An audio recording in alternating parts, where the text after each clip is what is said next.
नमस्कार। आज बात करते हैं हमारे पड़ोसी देश बांग्लादेश की, जहां एक बहुत ही गहरा और पेचीदा राजनीतिक संकट खड़ा हो गया है। तो सवाल ये है, बांग्लादेश में जो कुछ भी हो रहा है, क्या वो वाकई एक जन क्रांति है, लोगों का गुस्सा है, या फिर पर्दे के पीछे कोई बहुत बड़ी सोची समझी साजिश चल रही है? तो चलिए सबसे पहले ये समझते हैं कि अभी बांग्लादेश में हो क्या रहा है। देखिए, इस वक्त पूरा देश एक तरह से अराजकता, हिंसा और एक गहरी पॉलिटिकल अनिश्चितता की चपेट में है। और इस संकट के जो निशान हैं वो एकदम साफ साफ दिख रहे हैं। चारों तरफ हिंसा है, भारत के खिलाफ बातें हो रही हैं, और इसी बीच एक और बड़ी बात हुई है। बीएनपी यानी बांग्लादेश नेशनलिस्ट पार्टी के नेता हैं तारिक रहमान। वो 17 साल बाद 25 दिसंबर को वापस देश लौट आए हैं। अब उनके आने से जो राजनीतिक माहौल है वो और भी ज्यादा गर्म हो गया है। लेकिन क्या ये कहानी इतनी ही सीधी सादी है जितनी दिख रही है? शायद नहीं। इस संकट की असली जड़ तक पहुंचने के लिए हमें थोड़ा पीछे जाना होगा, जुलाई-अगस्त 2024 में। और यहीं पर एक बहुत चौंकाने वाला खुलासा होता है। खुद बांग्लादेश के चीफ एडवाइजर मोहम्मद यूनिस ने ये माना कि जिसे सब स्टूडेंट मूवमेंट या छात्र आंदोलन समझ रहे थे, वो असल में एक प्लान्ड ऑपरेशन था, सत्ता बदलने के लिए, मतलब एक रिजीम चेंज के लिए।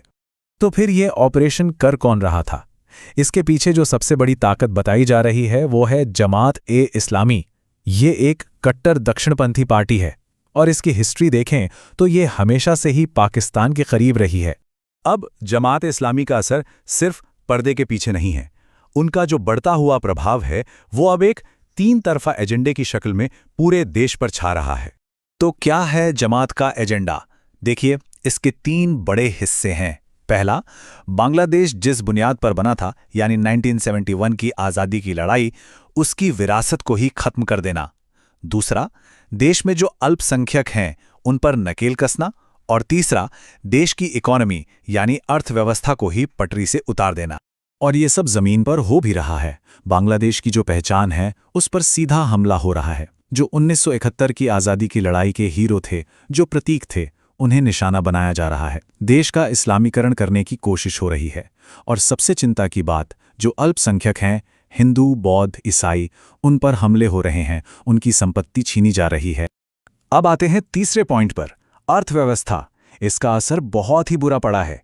देखिए, शेख हसीना के दौर में जो जीडीपी ग्रोथ करीब 6.75% थी, वो अब घटकर सिर्फ 3.4% रह गई है, मतलब आधी। इसका सीधा नतीजा क्या है? फैक्ट्रियां बंद हो रही हैं, लोगों की नौकरियां जा रही हैं और बेरोजगारी आसमान छू रही है। तो जमात ये सब कर कैसे रही है? उनके तरीके भी साफ हैं।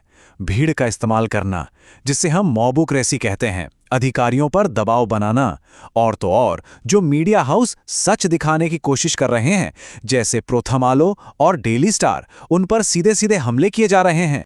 अब इस पूरी कहानी में एक और बड़ा ट्विस्ट आता है, और वो है तारिक रहमान की वापसी। वो बीएनपी के नेता हैं, और उनके वापस आने से अब एक नया पावर स्ट्रगल, यानी सत्ता का एक नया खेल शुरू हो गया है। मजे की बात यह है कि तारिक रहमान की अपनी पार्टी बीएनपी भी अंदर से बटी हुई है। एक तरफ हैं वो लोग जो 1971 की लिबरल सोच को मानते हैं, जिन्हें अब किनारे कर दिया गया है, और दूसरी तरफ है वो गुट जो जमात के साथ है और फिलहाल वही हावी हैं। तो ये जो बीएनपी और जमात का गठबंधन दिख रहा है, ये कोई दोस्ती वाला गठबंधन नहीं है, ये बहुत तनाव भरा है। असल में जमात को पूरी सत्ता चाहिए, और उन्होंने बड़ी चालाकी से बीएनपी को वसूली जैसे मामलों में फंसने दिया, ताकि उनका राजनीतिक कॉम्पिटिटर कमजोर हो जाए और वो खुद आगे निकल सकें। अब इन सब का भारत पर क्या असर होगा, ये हमारे लिए बहुत बड़ा सवाल है। तो इस मुश्किल घड़ी में भारत के लिए सही रणनीति क्या हो सकती है? जो एक्सपर्ट्स हैं उनका मानना है कि भारत को यहां बहुत संभल कर चलना होगा। 2 बातें जरूरी हैं। पहली, बांग्लादेश के लोगों के साथ अच्छे रिश्ते बनाए रखना, मतलब मदद, व्यापार, ये सब चलता रहे। और दूसरी, इस बात पर जोर देना कि वहां एक फ्री और फेयर चुनाव हो, जिसमें सभी पार्टियां, आवामी लीग भी हिस्सा ले सकें। और भारत ऐसा कर भी रहा है। बांग्लादेश में भारत के खिलाफ चाहे जितनी भी बातें हो रही हों, नई दिल्ली ने संयम दिखाया है, कोई तीखी प्रतिक्रिया नहीं दी, बल्कि हाल ही में भारत ने बांग्लादेश को 50,000 मीट्रिक टन चावल भी भेजा है। ये दिखाता है कि फोकस राजनीति पर नहीं, बल्कि वहां के लोगों की भलाई पर है। आखिर में ये समझना सबसे ज्यादा जरूरी है कि बांग्लादेश में जो भी होता है वो हमारे लिए सिर्फ एक फॉरेन पॉलिसी का मुद्दा नहीं है। ये हमारी नेशनल सिक्योरिटी यानी राष्ट्रीय सुरक्षा से सीधे सीधे जुड़ा हुआ मामला है। क्यों? जरा इस नंबर पर गौर कीजिए। 4000 किलोमीटर, इतनी लंबी जमीनी और समुद्री सीमा है हमारे बांग्लादेश के साथ। और ये बॉर्डर बहुत पोरस है, मतलब यहां से आना जाना बहुत आसान है। ये अपने आप में एक बहुत बड़ी सुरक्षा चुनौती है। और खतरा सिर्फ बॉर्डर का नहीं है। देखिए, पहले क्या होता था, नॉर्थ ईस्ट के विद्रोही और पाकिस्तानी आतंकी बांग्लादेश को अपने अड्डे की तरह इस्तेमाल करते थे। जब शेख हसीना की सरकार आई तो उन्होंने इन सब पर लगाम कसी, जिससे भारत को बहुत मदद मिली। लेकिन अगस्त 2024 के बाद हालात फिर बदल रहे हैं। खबरें हैं कि पाकिस्तानी एजेंसियां बांग्लादेश के अंदर, यहां तक कि भारत की सीमा के पास, अपना पुराना नेटवर्क फिर से खड़ा कर रही हैं।